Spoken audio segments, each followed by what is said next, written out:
So in day 6, part 1 video, there is no audio.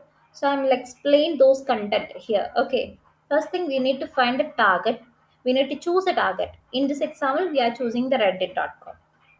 And the first step, we need to find the IP address of the particular target. Okay. So for that, we are using ping command, ping reddit.com hyphen 4. So we got the IPv4 address. So we have to keep a note here. And next thing, we have to find how many open ports are there, or what all services running on the particular IP, or what are the versions of the particular service. Okay, for that we can use nmap command, nmap hyphen sv, then the IP address. It will take some time, you have to wait till it's completely loaded. Okay, so if there is any HTTP port is open, that means there is a web server running on the particular IP. Let me forward this video 1 second. It will take some time in this thing. So yeah, here we got an HTTP port open, right? So we have to copy this IP and paste it in the browser.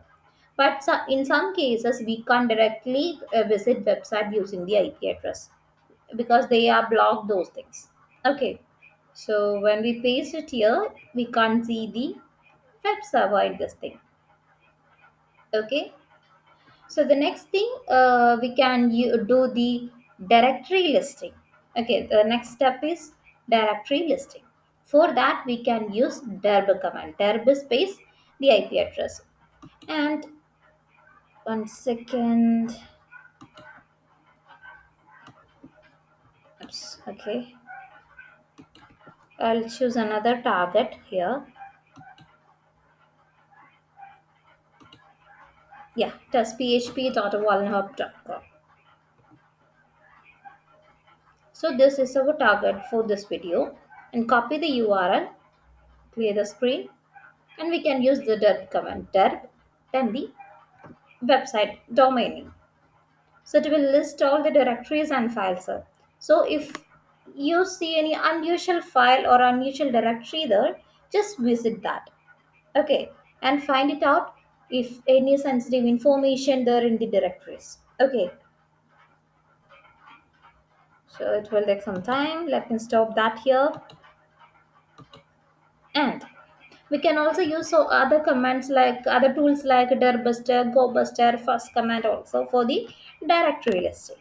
Okay, then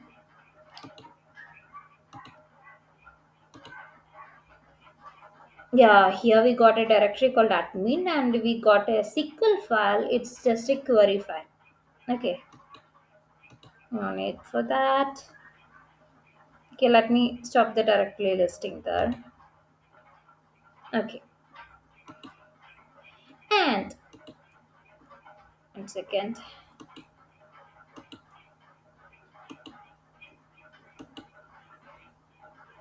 Okay, so we find a target, we got the IP address, we are done nmap scan.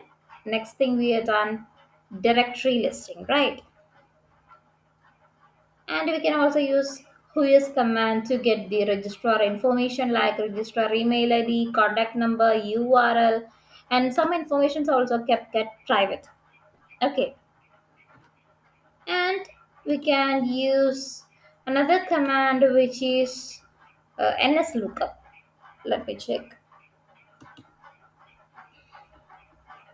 Yeah, ns lookup space the 1 second. Yeah, domain name.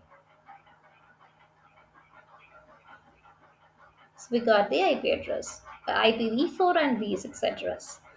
Okay, so you can also do nmap scan on these IPs. Got it? Fine. Clear the screen and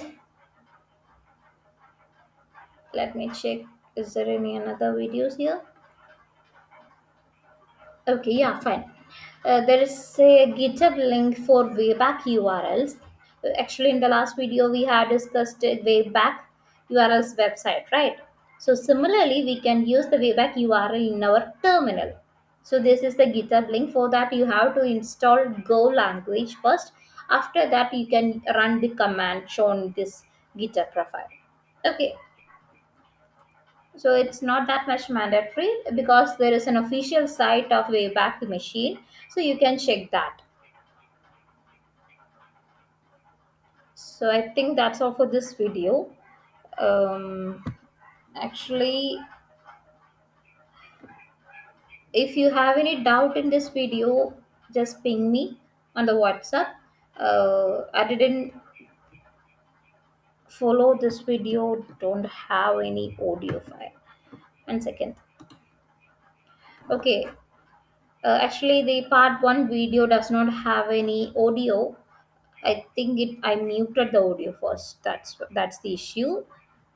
I didn't notice that. I'm so sorry for that. And in this video, I just explained what we done in that day 6 part 1 video. And if you have any doubt in the part 1 video, just ping me.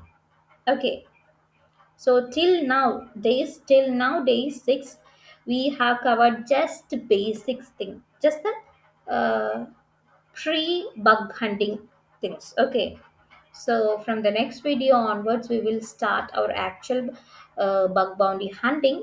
We will explain each vulnerability separately, and we will cover it in our lab. Okay, so if you need any other vulnerability apart from the syllabus, just ping me in the WhatsApp also. And tomorrow we will learn how to write a bug bounty report. Okay, I think you have asked this so many times to how to write the bug bounty report to me. So no worry, don't worry. Tomorrow we will learn how to write a bug bounty report. Okay, so I'll share this video right now.